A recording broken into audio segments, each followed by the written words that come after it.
बिहार में जेडीयू सांसद के बेटे की कंपनी को 1600 करोड़ रुपए का एम्बुलेंस का टेंडर मिलने के बाद राज्य में सियासत तेज हो गई है। इसके बाद पार्टियों के बयान सामने आना शुरू हो गए हैं।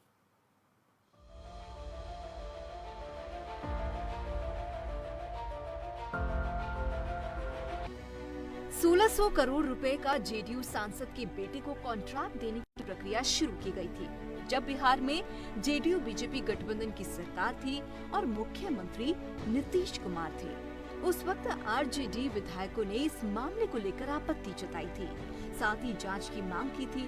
लेकिन जैसे ही जेडीयू का गठबंधन टूटा और बिहार की सत्ता में आरजेडी के सहयोग से महागठबंधन की सरकार बनी, उसके बाद ये पूरा मामला ठंडे बस्ते में चला गया। ऐसे में फिर से ये मुद्दा गरमाने लगा।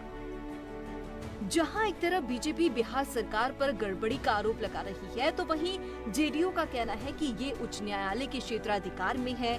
बीजेपी अगर ऐसे विषयों पर आलोचना करती है तो उनको अपना चेहरा भी साफ तौर पर देख लेना चाहिए। आपातकालीन एम्बुलेंस सेवा की गैर वाजिब तरीके से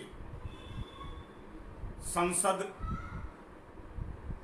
जो जदयू के हैं उनके बेटे को ठेका देना और यहां भी जो न्यायालय के खिलाफ, यह अपने आप में इस बात को दर्शाता है कि यह जो सरकार है,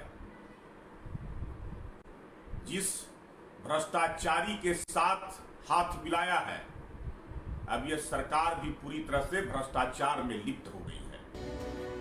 बीजेपी प्रवक्ता प्रेम रंजन पटेल ने कहा कि ये सरकार पूरे तरीके से भ्रष्टाचार में लिप्त है, जिसकी बदौलत ये आपातकालीन एम्बुलेंस सेवा को गैर वाजिब तरीके से जेडीयू सांसद के बेटे को सौंपी गई है।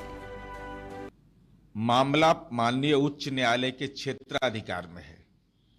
अब भारतीय जनता पार्टी अगर ऐसे विषय पर आलोचना करती है तो अपना चेहरा भी साफ देख लेना चाहिए कि यह पीडीपीएल कंपनी जो अभी कार्यरत है, माननीय न्यायालय के अंतरिम आदेश के तहत, वह भारतीय जनता पार्टी के पास भी जब स्वास्थ्य विभाग था उस समय भी यह कंपनी कार्यरत थी और लोगों को इस बात की जानकारी भी है कि छपरा में एम्बुलेंस वाला सबको स्मरण होगा। इसलिए माननीय न्यायपालिका के क्षेत्र में दुनिया की कोई ताकत ऐसी नहीं है जो माननीय नीतीश कुमार जी के शासन काल में अपने राजनीतिक रसूख का कोई इस्तेमाल कर देगा तो उसको कोई बचाने वाला मिलेगा। यह मुझे अब तक का ट्रैक रिकॉर्ड से प्रतीत होता है। इस मामले की सुनवाई पटना हाईकोर्ट में चल रही है और पटना हाईकोर्ट सारे मामले को देखने का काम कर रही है। इस मामले में जो भी निर्णय होगा पटना हाईकोर्ट के माध्यम से होगा। इसलिए भारतीय जनता पार्टी ज़्यादा बेचैन नहीं हो, सब कुछ स्पष्ट रूप से सामने आ जाएगा कि इसमें किनकी क्या भूमिका थी। मुझे लगता है जिन जेडीयू सांसद के बेटे को 1600 करोड़ का एम्बुलेंस का ठेका दिया गया, वो L1 था इसलिए दिया गया है, लेकिन विपक्ष इसमें विवाद कर रही है तो उसकी जांच होगी। लेकिन सरकार बड़ी निष्पक्षता के साथ चल रही है। जो L1 था उसको ठेका मिला। अगर विपक्ष को लगता है कि इसमें कोई गड़बड़ी है तो तथ्य प्रस्तुत करे, जांच होगी, जांच में गड़बड़ी पाई जाएगी। एक कहावत है, संगत से गुण आत है, संगत से गुण जात। इसका अर्थ यही है कि चारा घोटाले वाले के साथ अगर नीतीश कुमार जी सरकार चलाएंगे तो इस तरीके का जो भ्रष्टाचार है वो देखने को हम सबको मिलेगा ही मिलेगा। अब देखिए कि 1600 करोड़ का टेंडर जिसमें इमरजेंसी एम्बुलेंस की व्यवस्था होनी थी, वो जदयू के सांसद अपने ही बेटे को दिलवा देते हैं। इससे बड़ा भ्रष्टाचार क्या होगा? हम सबको कोई उम्मीद नहीं है नीतीश कुमार से कि वो उनका इस्तीफा लेंगे या खुद इस्तीफा देंगे।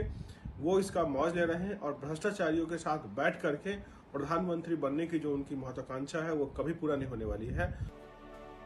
एम्बुलेंस टेंडर को लेकर आरोप और प्रत्यारोप का सिलसिला जारी हो गया है। ऐसे में इन सब के बीच देखने वाली बात होगी कि क्या बिहार में एक बार फिर स्वास्थ्य और जनहित से जुड़ा इस विषय पर हल निकल पाएगा या फिर टेंडर राजनीति की भेंट चढ़ जाएगा। न्यूज़ डेस्क, खबर फास्ट।